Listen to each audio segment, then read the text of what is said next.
Welcome, everybody. I think you beat me and all of our guest speakers back into the room. So we apologize for that, and I'll keep it very brief so that we can get into what you're all here for, which is a really interesting discussion with our Ministerial high-level panel on radicalization and security and the links that that has to the societies we want to build in the future. So I'd like to invite up onto the stage, my name's Heath, I'm the Senior EU Correspondent at Politico, and I'm moderating the session today. And now I'd like to invite up onto the stage Minister Zaorálek, Minister Lajčák, and Ambassador Lubomír. Please come on up, gentlemen.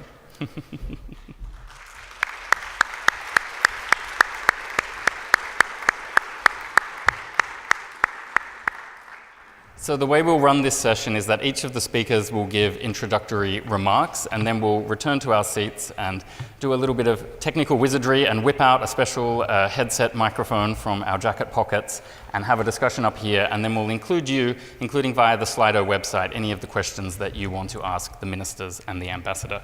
So without further ado, I'd like to invite up onto the stage Minister Zaorálek, who is the Foreign Affairs Minister of the Czech Republic.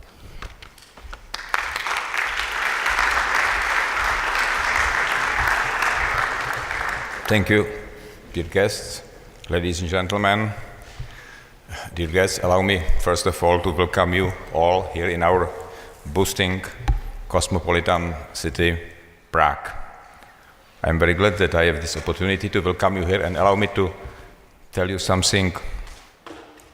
I'm convinced that every one of us here in this room represent establishment. Every one of us here in this room represents something like the upwardly mobile class. And I'm speaking about it because I would like to stress on the beginning that we live in a segmented Europe in which different categories of Europeans are growing further apart. There is a Europe of Erasmus-educated and upwardly mobile people who reap benefits from economic integration and freedom of movement, and of those who struggle against stagnating wages, and teeter to the precipice of in-work poverty. For whom economic integration is an existential threat. There is a Europe booming cosmopolitan cities like Prague and others. Prague is only one of them. And a Europe of impoverished former industrial regions. There is a Europe of immigration with its own threats to social cohesion and downward pressure on wages. Immigrants in suburbs and with a dismanaged integration. And also the Europe of emigration causing brain drain and leaving behind deserted villages. And such divergences carries obvious political implications.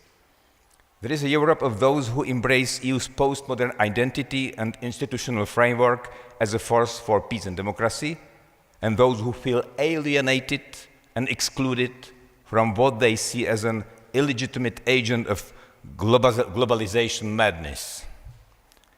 And historically, the process of European integration had been a powerful force to social cohesion, bringing inequalities across, bridging inequalities across and within European societies through its four freedoms. It was so since 70s, maybe 80s. In Czech Republic, European integration helped transform our economy for the better. It brought immense expansion of trade and investment. It delivered unprecedented levels of prosperity. And yet, for all the support from the EU, the gains of integration remain skewed in favor of the fortunate minority.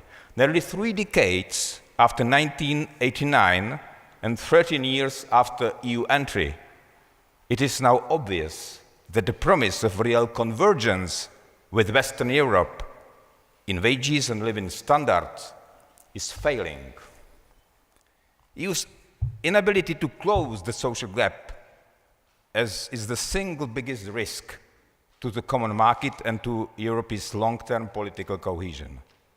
It is a harbinger of future political conflicts and also radicalization, not just between creditors and debtors in the Eurozone, but also between new and old member states. And the controversy surrounding the Posted Workers Directive is a case in point. It has entrapped our governments in self-fulfilling narratives and negative stereotypes. New member states are accused of social dumping, siphoning out jobs and deforming labor markets in Western Europe. And old members are accused of discriminating practices with an intent to dent our competitiveness. EU member states must come to a broad agreement whereby impediments to the single market, such as discriminatory measures and fragmented regulatory regimes, would be lifted alongside the establishment of an EU framework setting out common social standards for the single market. The alternative is a new wave of protectionism compounded by a new race to the bottom to gain competitiveness at the expense of fellow member states. To avert it, the EU must create or build new equilibrium between market liberalization and social justice for all Europeans. And I am speaking about only one side of these problems of possible destabilization and radicalization, because I'm convinced, sometimes I have a feeling, that the main problems is in ourselves, that the main threat reside inside. And the radicalization is a sign of inability of our social and political order to inspire confidence and trust. It indicates that we have failed to convince a sizable part of our population that we are capable of vigorous response to a number of trends: growing inequality, transformations in the world of labor, deteriorating security environment. In the past decade, a large number of people have lost the faith that change is for the better and that leaders can deliver on their promises. But it's one side, these threats, which I see inside. But allow me also to mention the threat from outside. Last autumn in Vienna, I had the chance to speak at the Institute für Wissenschaft for Menschen to inaugurate the first Czech-Austrian discussion forum. I spoke about the contribution of Jan Patočka, a Czech philosopher, to our subject. Patočka distinguishes between moderate and radical modern civilization and pleads for the former, for this moderate. Nonetheless, in Patočka's analysis, one thing was salient. However misguided, radicalism was a modern, openly progressive gesture. I can tell you it's something a little bit fascinating me, this Patočka note. Because maybe I'm nearly precise, but what this Patočka saying is this. First time in history, we have a huge amount of people, conscious, more and more educated, informed, equipped with new expectations. It is something like mass of people, unstoppable energy, uncontrollable movement. Also because of new techniques, new technologies, because in the world we are facing these lifting barriers and broken barriers between countries and civilizations.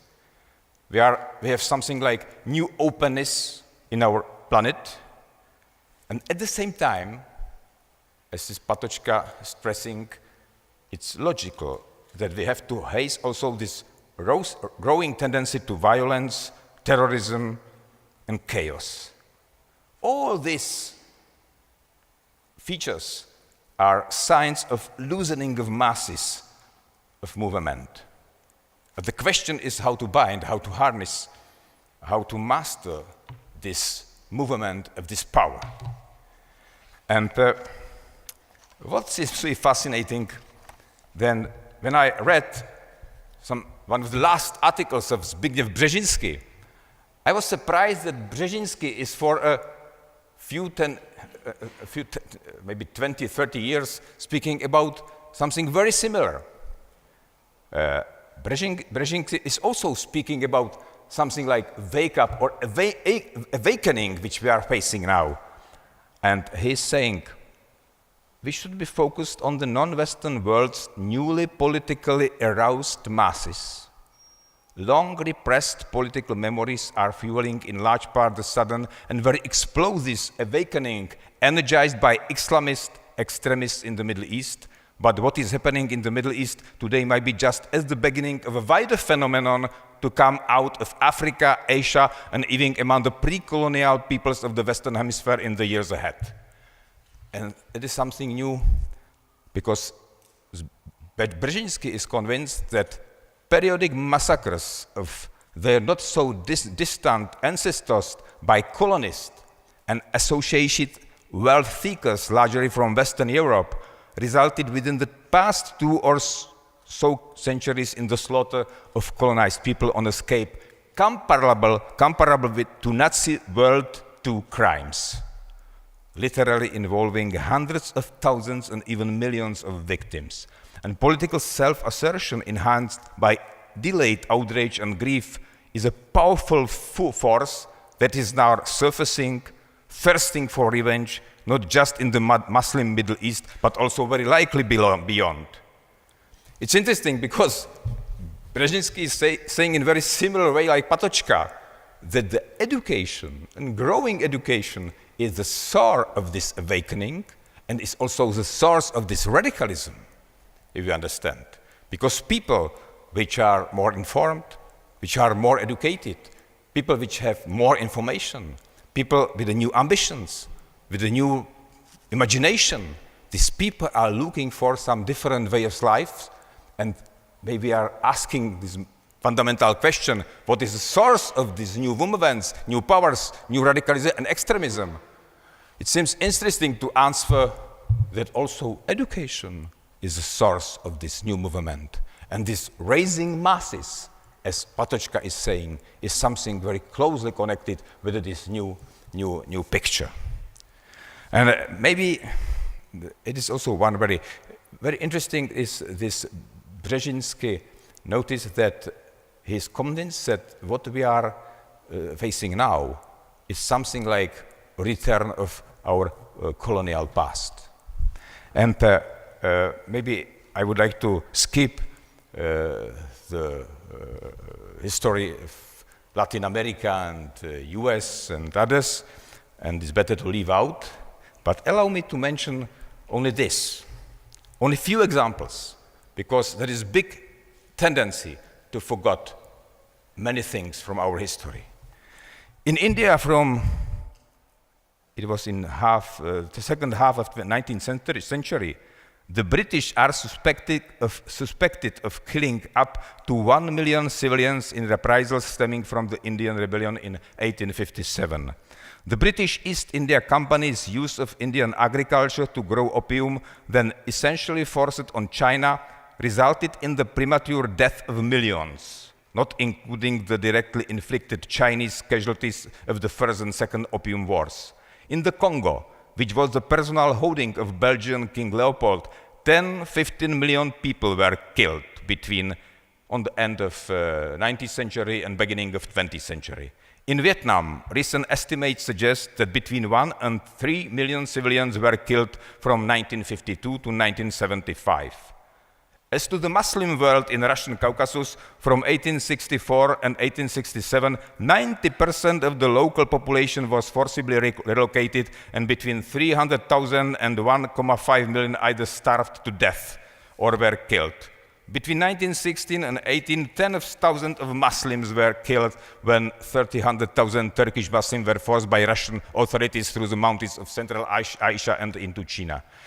In Indonesia, in 19th century, the Dutch occupiers killed an estimated 300,000 civilians.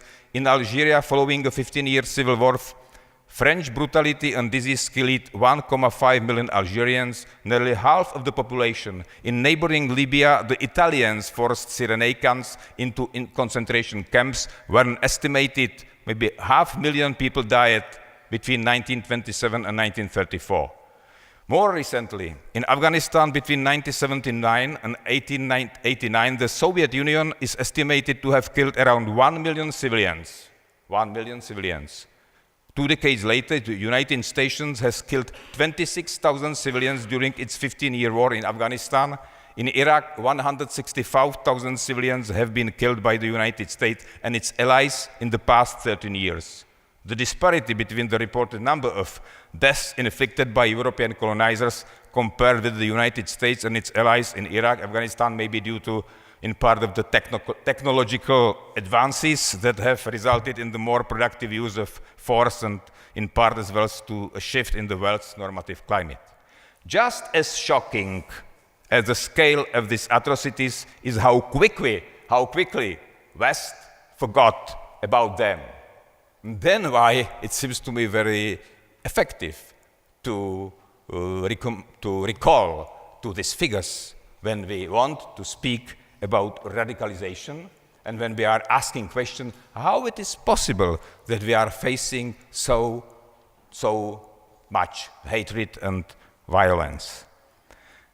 As Zbigniew Brzezinski is saying in his maybe last article, in today's post-colonial world, a new historical narrative is emerging.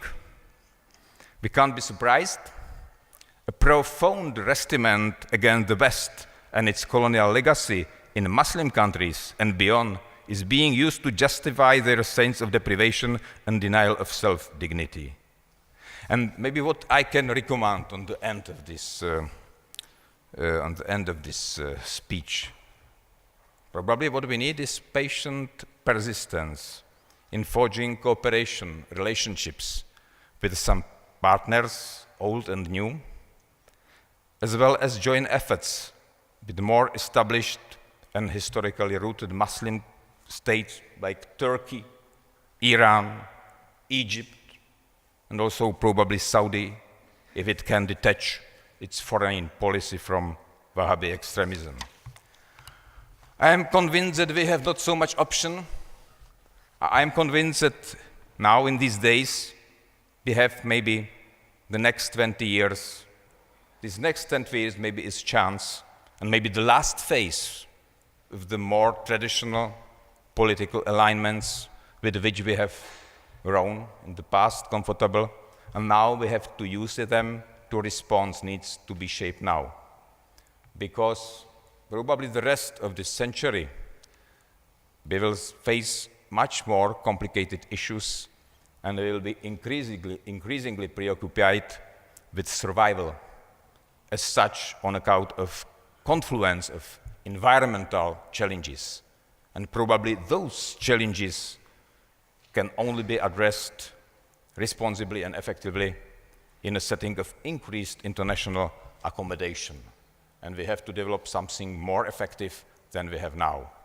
But now it's our task to commemorate and to recall all this history, to know what is our role in current world, and to be able to create new balanced partnership and to help to fight with chaos and all the threats which are all around us. I said that one thing are these threats which I see inside, and the second is when we are speaking about threat all around. And probably this is not easy discussion, and I tried to open this discussion in so brutal way because I'm convinced that in other we have no chance to solve this. Thank you very much.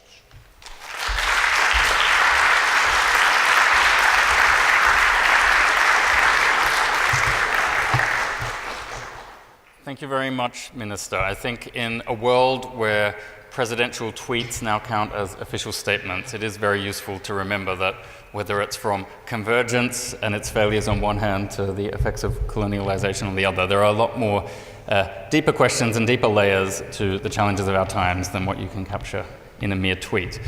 Next, we have Minister Lajčák, who is the Foreign Affairs and the European Affairs Minister of the Slovak Republic. Minister.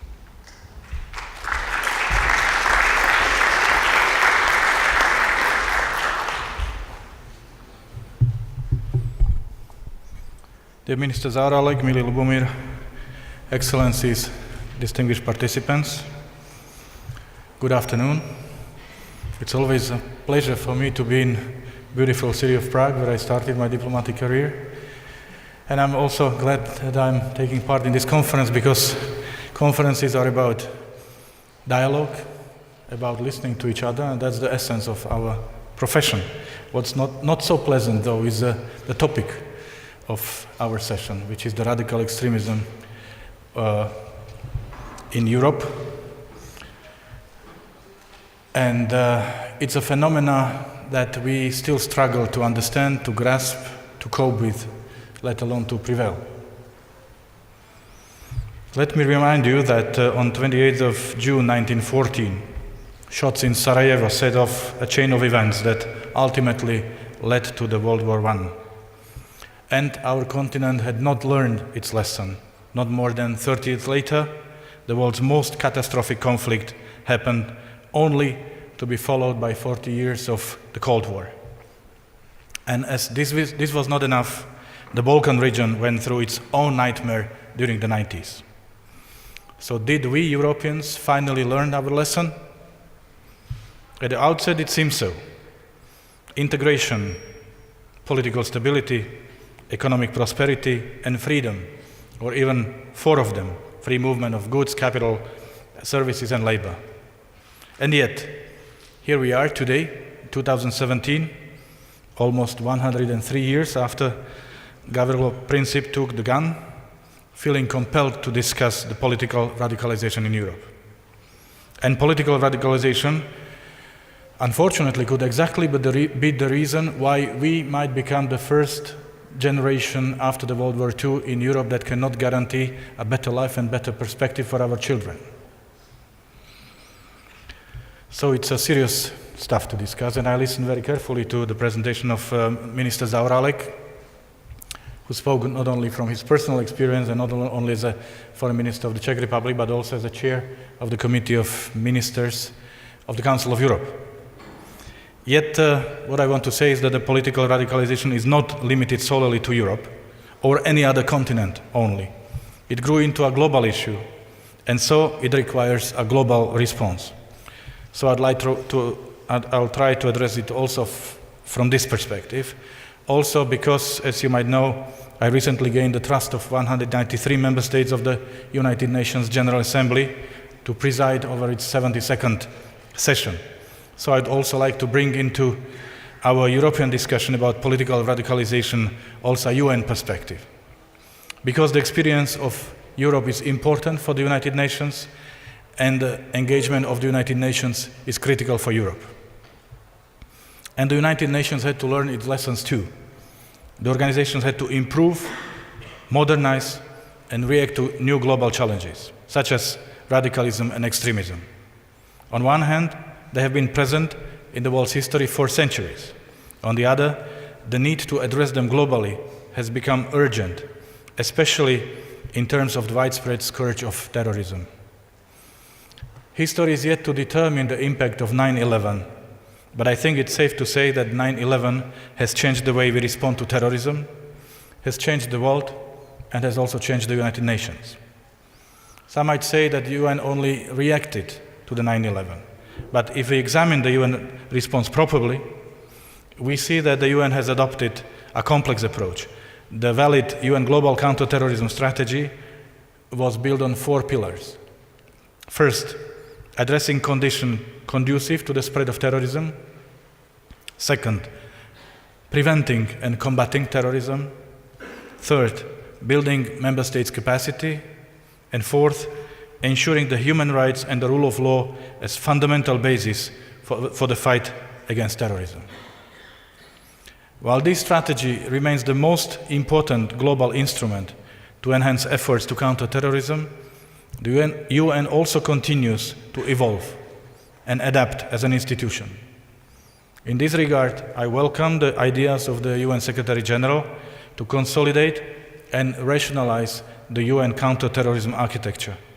A positive step forward will be the creation of the new Office for Counter-Terrorism within the UN Secretariat in New York at the level of UN Under-Secretary General. It will certainly have a sufficient political clout and visibility to ensure coherent action across the UN system. Reacting to violent extremism by security or hard power is not enough. When security forces become involved and start dealing with violent extremism, it's usually already too late. In principle, it's easier and more effective to focus on preventing fires than putting them out. Looking back at the 4 pillars I just mentioned, 2 of them had already focused on prevention. And the prevention is the word you will be hearing a lot from me in the coming year. Focus on prevention is also one of the key priorities in my mandate as the President of the next UN General Assembly. In April 2018, I'll convene a high-level meeting of the General Assembly to discuss peace building and sustaining peace. And it goes without saying, I believe, that no peace is sustainable without effective countering of radical and extremist narratives in our societies. Dear friends, there are some principles valid for Europe, but also for any other part of the world. And one of them is that we must provide meaningful alternatives to extreme school of thought anywhere.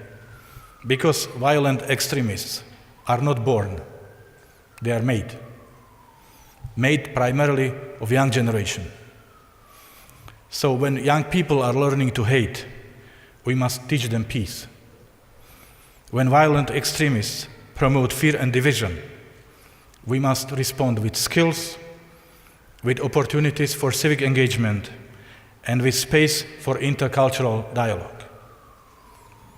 When violent extremists preach exclusion and hatred, we must promote critical thinking, teach human rights, dignity, tolerance, and solidarity. So, in theory, the solution is simple. In order to weaken the extremes, we should bolster our societies by making them more resilient to extremism and extremists of various stripes. And in practice, we need to do our homework. We need to assume responsibility within our own political environment, within established constitutional systems, and within the rule of law. Radicals tend to act outside of this scope. We must resist all attempts to challenge democratic order and question its institutions. Almost every one of us has experienced radicalization in some form in our domestic politics, and we can identify similar language and familiar patterns. I sincerely believe that we can do our homework by, first, vigilance. Listen to dangerous words and do not let them pass by. React and challenge the twisted narrative. Investigate. Second, education. Think critically. Explain to young generation lessons from history. Cultivate inquisitive minds able to evaluate quality and credibility of information. And third, inclusiveness. Embrace opinion in constructive dialogue and make constructive players relevant in decision-making processes. These principles can be easily observed by every member of society. We all have a role to play, and we need to play it, because as we speak, hateful propaganda and false promises are spread, including through social networks. These platforms, as we all know, are easily accessible by young generation. The current generation of youth is the largest in history, with the 1.8 billion people aged between 10 and 24 in the world. Today's violent extremism is considerably younger than it used to be in the past. But this also means that the problem of the young people's radicalization is here to stay for a generation. So, dear colleagues, as I began with a gloomy recollection of past 103 years, I should also say that since the World War II, our predecessors have somehow managed to create better conditions for their children. But things are changing. We face non-systemic features in international arena. Non-state actors have become much more dangerous and destructive than traditional ones. Worse, we are not yet equipped to deal with them, as we lack the right mindset, tools, and institutions. So we have to adapt, and we have to do so urgently. Because we are moving in a spiral, the lack of perspective for a better tomorrow is not only a terrible consequence, but also a root cause for further radicalization.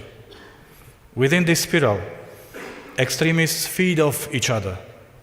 There is a latent threat that the rise in radicalism elsewhere could find echo in our own societies. If not tackled properly, it might lead to a reaction that could unravel the democratic core of our own societies.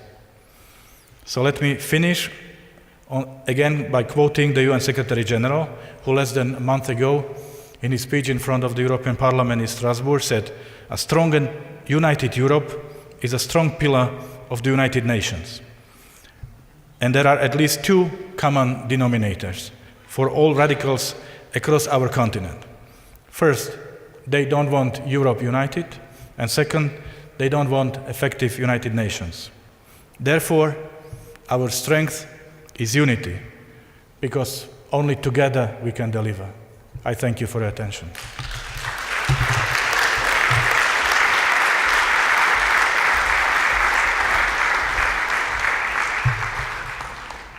Thank you very much, Minister, not only for your substantial contribution, but also for reminding me of an important point that I should have made at the beginning of the session, which I think highlights not just the individuals on the stage, the countries they come from, but also the region of Central Europe, where we have here Presidency of the Council of Europe, upcoming Presidency of the UN General Assembly, and Presidency of the OCSE.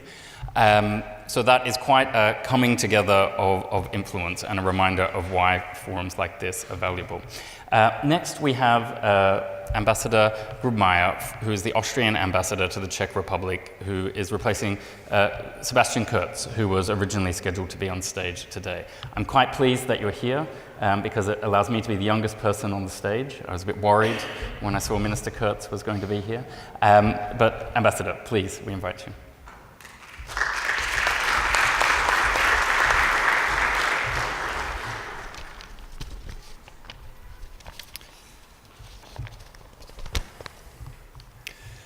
Excellencies, ladies and gentlemen, it is an honor to address the Prague European Summit today on behalf of Foreign Minister Sebastian Kurz, Chairperson in Office of the Organization for Security and Cooperation in Europe.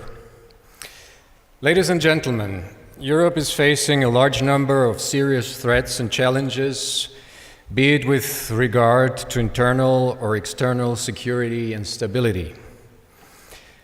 One of the major threats is posed by radicalization and violent extremism leading to terrorism, which also targets and affects our way of life, the rule of law, and our fundamental freedoms, such as freedom of expression and the freedom of religion or belief. No country in the OSCE, Council of Europe region, is immune from radicalization and terrorism. Therefore, it is indispensable to have these discussions in our organizations and beyond. To that end, OSCE Chairperson in Office has appointed Professor Peter Neumann as his special representative on countering radicalization and violent extremism. Together, we are creating a platform to assist states in their efforts to prevent and counter radicalization and violent extremism. On the one hand, we have to focus on preventing young people from being radicalized while fully respecting and promoting human rights.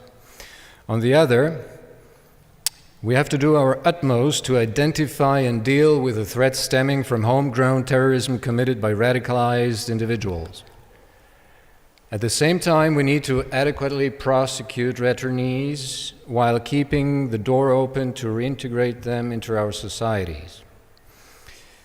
To better understand these dynamics and identify ways to effectively address root causes and triggers for radicalization, Professor Neumann's mandate is to look for best practices, share them with participating states, and prepare concrete recommendations on how to improve the fight against radicalization and violent extremism.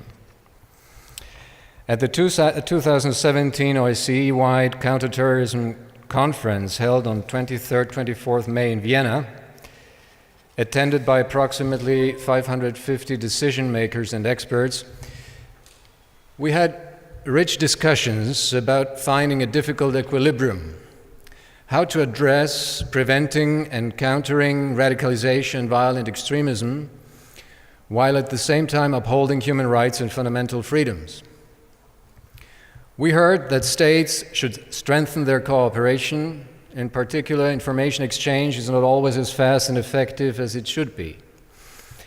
Although it is obvious that states bear the primary responsibility to combat terrorism, they cannot succeed in preventing radicalization and violent extremism without the support of all the relevant actors of societies.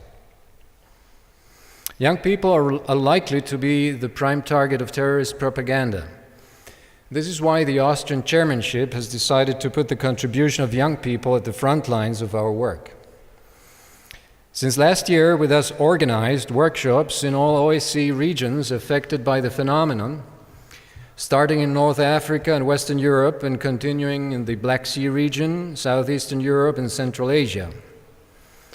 More than 50 experts taking part in them formulated recommendations to policymakers which they presented in a plenary session of the OSCE's Counterterrorism Conference.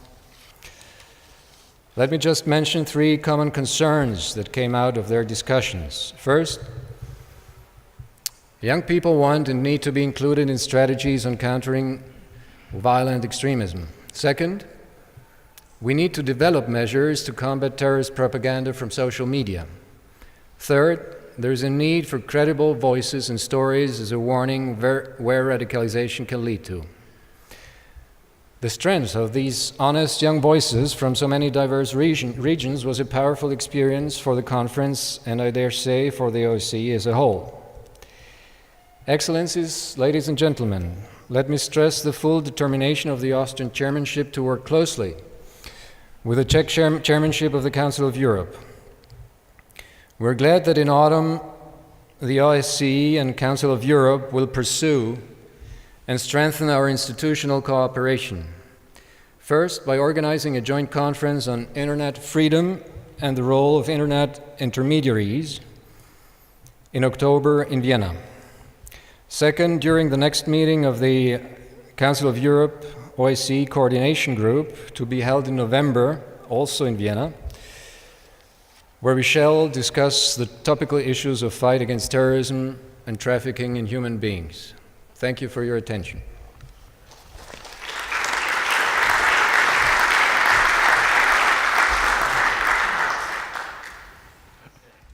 Okay, now we've got some time for some discussion up on the stage. I might turn to our Czech hosts first. I think if I understood correctly, Minister, you were saying that radicalization is a symptom of something else, and that can be inequality, it can be other factors. And given that radicalization takes place in families, in communities, what's the role for something like the European Union, which is very far away from those families and communities, and we've obviously seen yesterday in a legal action that the Commission is considering against Czech Republic and other countries, that there can be real gaps between the EU member states and the EU institutions. So what effective role could the EU play in countering radicalization? Yeah, thank you. What is the way how to solve this? I'm convinced that the main problem which we have now is to build really political debate in Europe, not to solve all problems only by voting, only by European courts, but to be able, especially in the time of the complicated issues, the crisis, to be able to look for some compromises. Because I'm convinced that only chance for Europe is really to keep this banner that our policy is looking for consensus and compromises. And it's a big burden for current European institutions to be able really in the time of any crisis, it could be economical or migration, to be able to communicate, to cooperate, and to build real compromises. Maybe I'm speaking about very concrete things, because you know that when this migration crisis started, I had opportunity to listen many speeches, to listen many challenges and many addresses, but what was the failure? That was not devoted so much energy to bridge the gaps. And you know that during economical crisis, it was really a danger to create the gap between South and the North, between indebted countries and between, on the side, indebted and creditors countries. During migration crisis, that started tendency to have gap and splitting between East and the West. And I'm convinced that the role of politicians and high representatives in similar time to visit, to communicate, to address the countries and look for these complicated, difficult compromises. And that is what seems to me lacking in current Europe. And I'm speaking about it not only here today, but I'm very glad that 2 days ago I had the opportunity to speak about it with Jean-Claude Juncker. And it was a very interesting dispute here in Prague. And I am very glad the result of this dispute was that they invited me to continue this discussion also in Brussels in a few days. It's something which I would like to press for the future, to be able to find a way of political communication. Because I'm convinced that we will start study the history of the European Union. There is tendency really to solve problems in different way and not political. Not too bureaucratical, to maybe technocratically. It's something, it's also part of the heritage of European community on the beginning. And now, facing so many challenges, we have to change something. We have to learn how to be more political leaders and to be also to find and build and create these political leaders. It is something which I see as prerequisite for future months. This year, 2017, is a year, in my conviction, that is a year we have to survive. We have to survive all these elections which we have all around. Also will be in Germany and the next including round, here in October. Also in Czech Republic and so.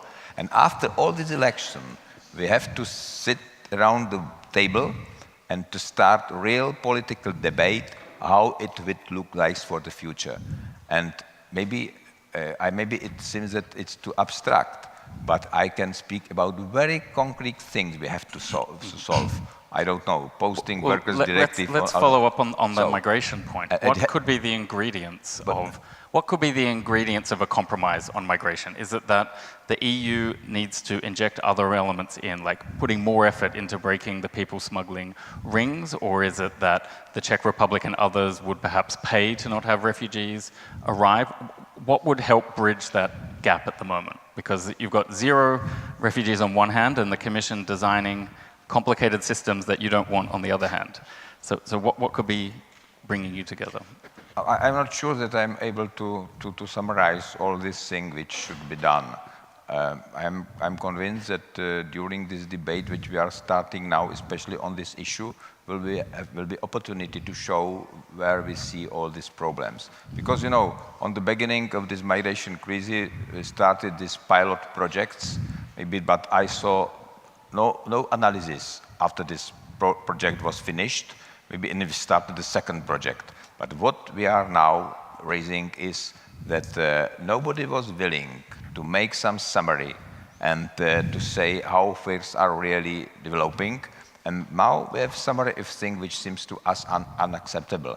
Because, for example, one thing, we are convinced that in current procedure, we are not able to guarantee security, for example. We have not enough time to find out really who is coming. We have no enough time really to guarantee that people will stay in our country.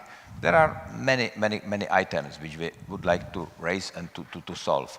And I feel very sorry that what is now going is only something like Potemkin village, which we have now, and no real tool, no real instrument. And if we really want to keep all this family 27 together, we have to be able to start this difficult, very hard, very complicated discussion and find a way out of the situation and create something like really common asylum procedure, really common, but everybody has to be included to the discussion, fully. Minister Lajčák, it strikes me that things worked better when convergence was taking place in Europe. It's easier for people to accept change when things are growing or they see the light at the end of the tunnel. Whether it be on migration issues or other issues, can you think of any other examples where we can find more common ground between East and West or Central Europe and other parts of Europe? Well, there are many examples of a positive convergence, and not only in financial sense, but the truth is that they bloom during good times. And the living organism, as the European Union is, in more difficult times you see more selfishness and narrow interests, and also nationalism, political, economic, social nationalism. And this brings back all prejudices, unfortunately.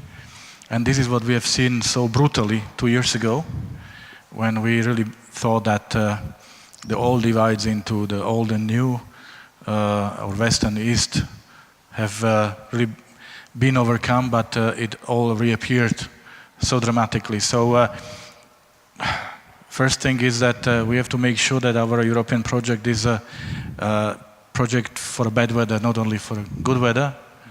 And second, as Lubomír said, respect, listen to each other. I don't think that spending more years inside of the European Union makes someone smarter. I believe that we all bring into the common European family our unique experience, and we all have to learn from each other. But obviously the precondition for that is that we are able to listen to each other, and that was missing, particularly when we were trying to address the issue of migration. And I remember very well in this beautiful city, Prague, during the Czech V4 presidency, we had many meetings with, or several meetings with our colleagues and partners, particularly Jean Asselborn as a presidency of the European Union. And it was, the two monologues did not cross. Mm-hmm. No matter how much we tried to explain things, well, it really fell on deaf ears, and as a result, we are where we are. Again, like punishing, prosecuting, judging each other, and this is not the way forward. Your government had one solution. You sent legal direction back in the other direction, didn't you? So instead of the Commission always taking people to court, you decided to take them to court. If you have any reflections on how that is going? Look, again, first, it's a procedure. It's a normal procedure. And it happens. This is not the first court proceeding in the history of the European Union. But somehow, if the small Slovakia dares to do so, everybody is shocked. How dare you? I mean, so many cases, so many other countries, on so many other issues do so.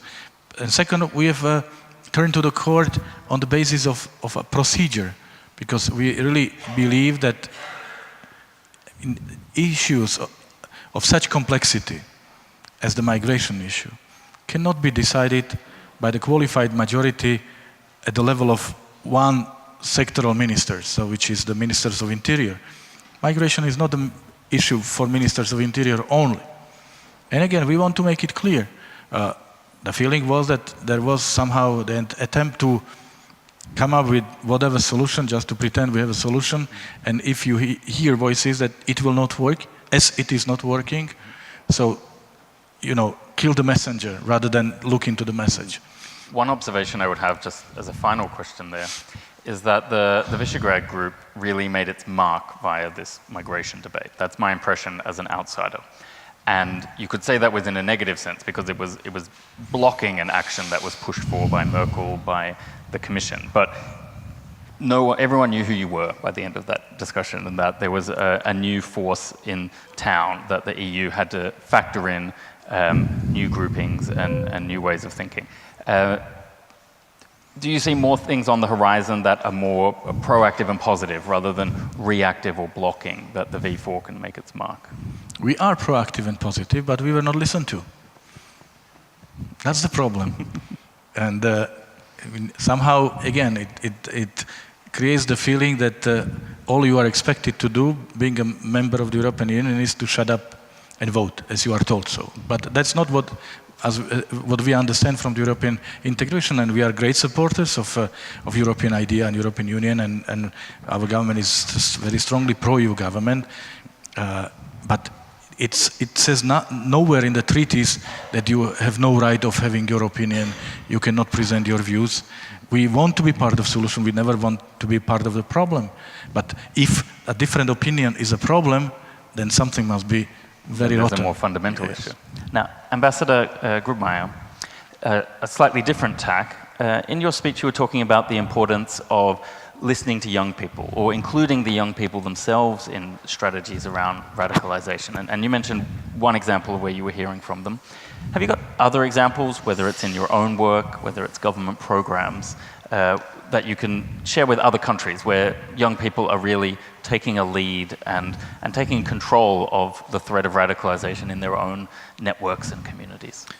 Well, first of all, let me answer in my capacity as representing here the OSCE. As mentioned, we organized throughout the OSCE region those workshops, and these workshops were meant to cover all parts of the OSCE. So we gathered North Africans in Tunis, Europeans in Vienna, Southeastern Europeans in Sarajevo, Central Asians in Almaty, and people from the Black Sea region in Kishinev. And who were these people? These people were practitioners who were actually experts in their job of working together with young people who might be under danger of radicalization. And the whole idea of these workshops was to strengthen the capacity of these young experts so that they be better equipped with dealing with radical ideologies.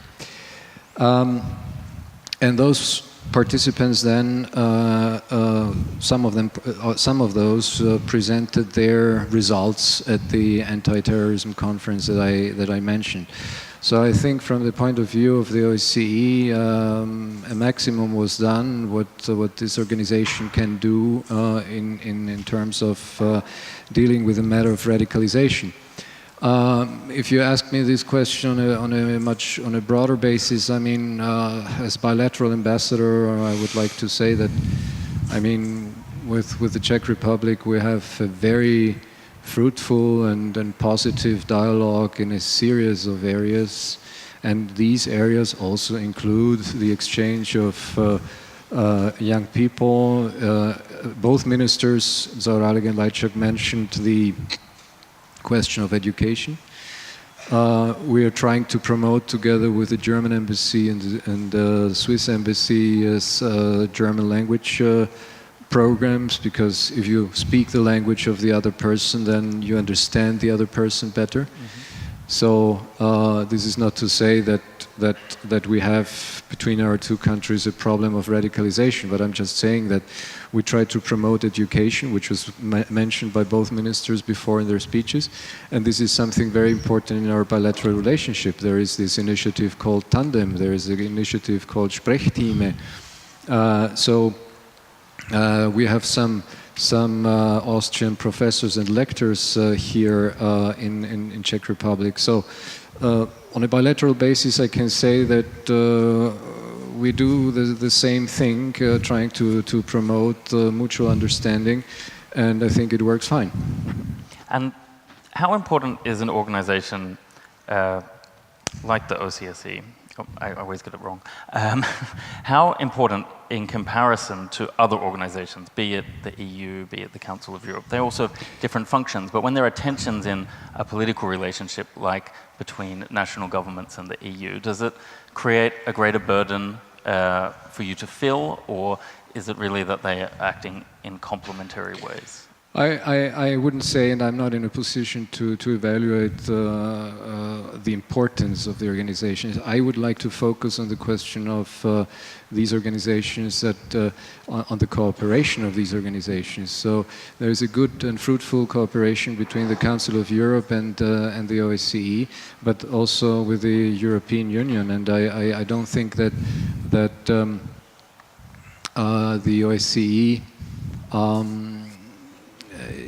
or the Council of Europe should step in when the European Union has failed. It's a cooperation of all three of them, and they should, in those areas where cooperation between them is deemed useful, they should cooperate from the outset, from the start. And I think this is being done, and a very good example is that there are regular meetings in Brussels, Strasbourg, Vienna. There is also the COSCE, which is the EU Working Party on OSCE and the Council of Europe.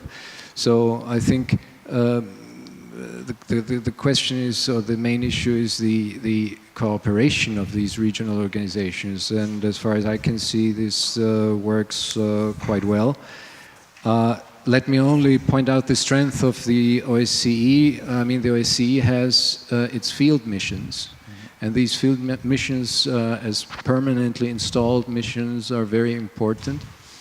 They're doing an excellent work, but they also cooperate with the European Union. So I would not antagonize those organizations. Mm-hmm. Now, perhaps one final question that you're all welcome to answer. Something that seemed to be coming out a lot in all of the earlier comments and the prepared remarks was the idea that nobody should be left behind, that if you want to really secure a society and prevent or at least address radicalization if it's taken place, then you need to include everybody. Obviously that raises the question of where do you draw the line of who to include? And then we get to the point of newcomers, of waves of refugees and economic migrants and so on.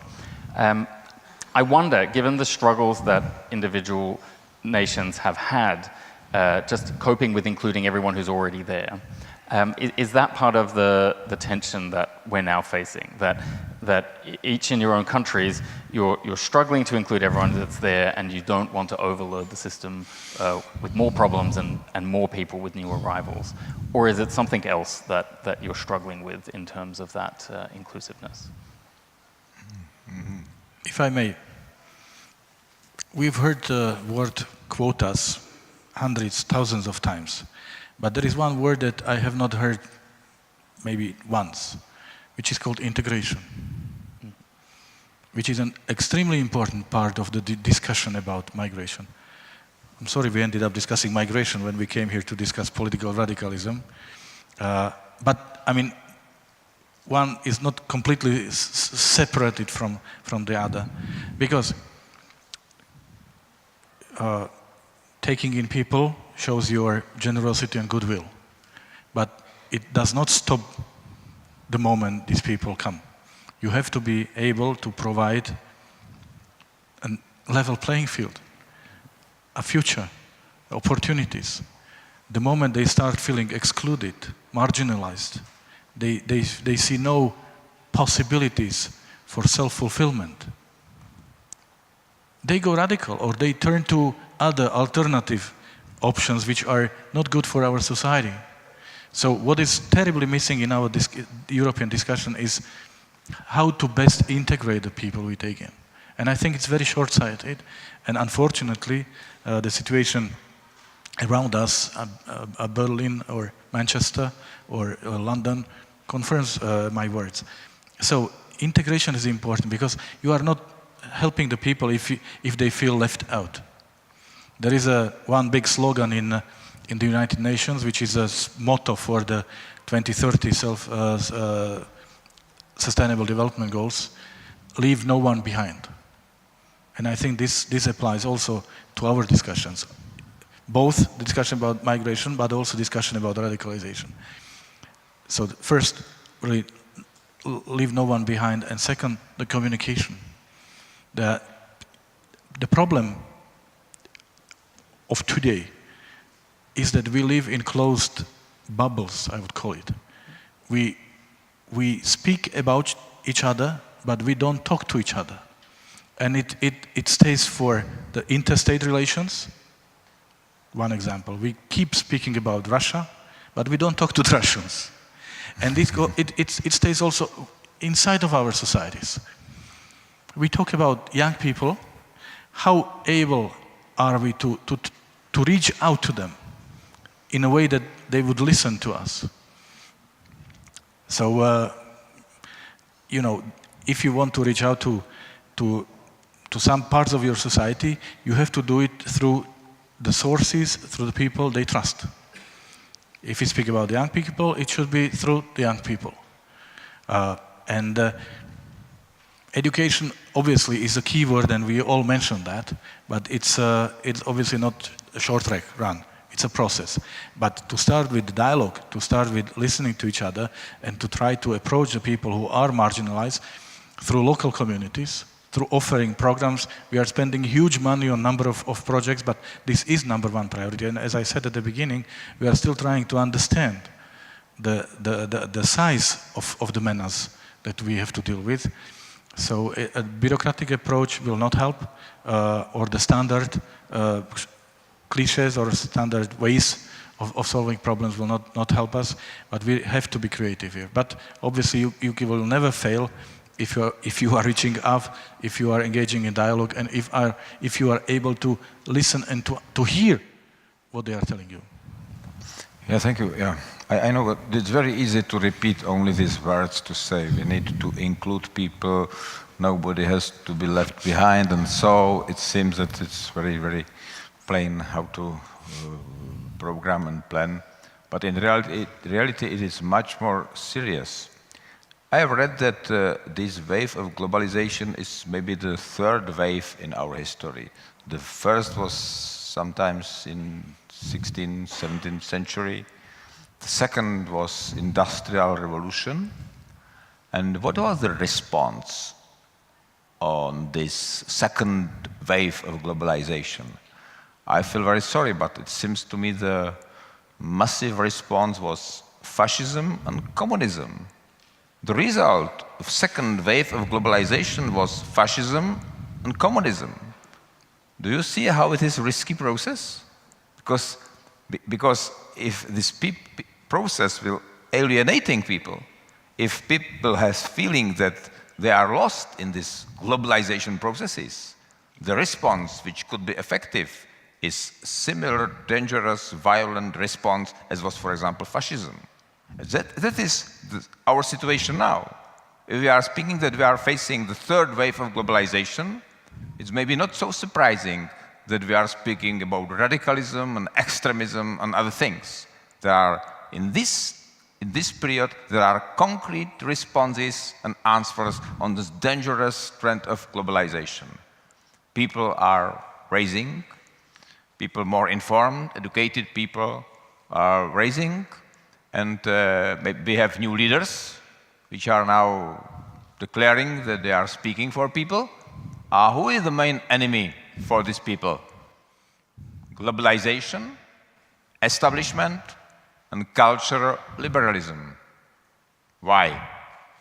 Because in globalization, many people have feeling that they are not the beneficiaries of these processes. Establishment, it is a problem of politicians which are losing credibility, because I have read some article that maybe Hillary Clinton on the beginning was really very charming girl, which was really very convincing. But during the time we are spending time in political party, you have to win election to be successful, you have to accept many habits and so, and you are losing any ability to convince people really. It's something which is a part and danger of this normal political life and classical political parties. That's why these doubts about establishment and ability of this establishment to solve the problems of normal people. And cultural liberalism, because there is some suspicion that cultural liberalism developed many concrete, probably very useful problems, which at the same time was a tendency to avoid the main social economic problems. It is a problem of left intellectuals, as you can find in the works of Richard Doherty, but it's the same story, it is also in European. And the problem is how to find a way, how to change the situation when we have new leaders, which maybe some of them are, it's maybe accident billionaires, and these people are now saying that they are these right people which are able to go against these threats of establishment and corruption, corrupted class, and all these dangers of globalization and so. And it's maybe why it is so challenging and why it is so big challenge for political class. We have very important and very serious task, how to avoid the similar consequences as we had on the end of 30s in 20th century. It's concrete task, and maybe I feel sorry, I would like to start the lecture, maybe what to do to avoid this danger. But I'm only stressing how difficult, how complicated it is.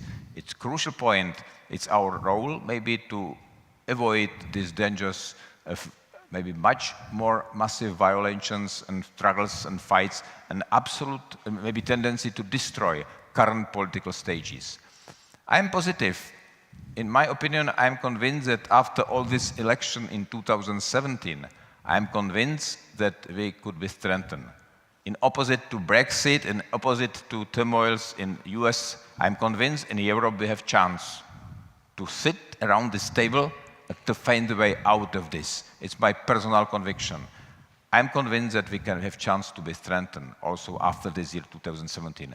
But it's a very important time also for Czech Republic to find a way how to orient and how to find the right role, how to help to build Europe resilient enough to face these all very dangerous threats all around. And I said, these threats are inward, they are in our countries, and they are also out. We have to manage and to handle all these dangers which we have around. Is there, I mean, if I understand correctly, you were involved in the Velvet Revolution. Is there scope for Velvet Evolution? Is there not something that the Czech Republic can export from its own recent experience to help us cope with that? Czechoslovakian Velvet Revolution. Czechoslovakia, not only me, yes, it's very important to say that it's not only my experience, but it's our That was a schoolboy mistake. I apologize. But there must be something to offer from that experience to cope with the pressures now. What lessons learned from Velvet Revolution? Yeah. Yes, maybe I remember this time when politicians had got very big and very solid credibility, but also in these days, I was convinced that it's only short time chapter, and that it will change very quickly. From the beginning, I was convinced that it's only limited time of this euphoria, and that's why I was not so surprised. But we had got in this time maybe a little bit more easier position, because in this time we were able to find the right task. And this task, maybe now it seems too naive, was that the main goal is to return to Europe, the main goal is to return to modern, to all European modernity, and it was probably enough. And it was very important that we had chance also not only to have this dream, but also to fulfill this dream. And it was something which was the content of these years. Now it seems to me more complicated, because there is no similar easy task for us, and we have to be much more self-confident, much more creative, and nobody is able to help us, and now it's much more our activity.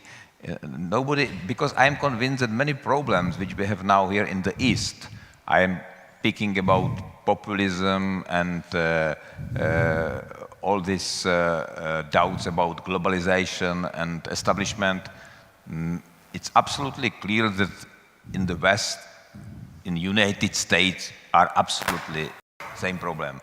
The current problem are not the result of socialist past. These problems are something very similar, which our partners are solving also in the Netherlands and France and many other countries. That's why there is nobody who is able to help us, and we have to invent and to elaborate something on our own soil and in our countries. And also under this prerequisite, we are able to help Europe with something. It's absolutely different situation. Now, it's not enough only to return. We have to be creative, active, maybe in a similar way as Tomáš Garrigue Masaryk in 1918, when maybe earlier, when he was able to invent something concrete politically. I am speaking about this idea. I apologize a little bit to my Austrian colleagues, to invent and to create the independent Czechoslovak states. And it was maybe some example of this creativity in politicians which we now need, and maybe we need us to repeat. And we are in different, maybe we are now more rape, maybe ripe or rape? Ripe. Ripe. I apologize, not rape. We are more ripe in comparison with this situation after Velvet Revolution, and now we have to show that we are mature and we are able to be real mature politician.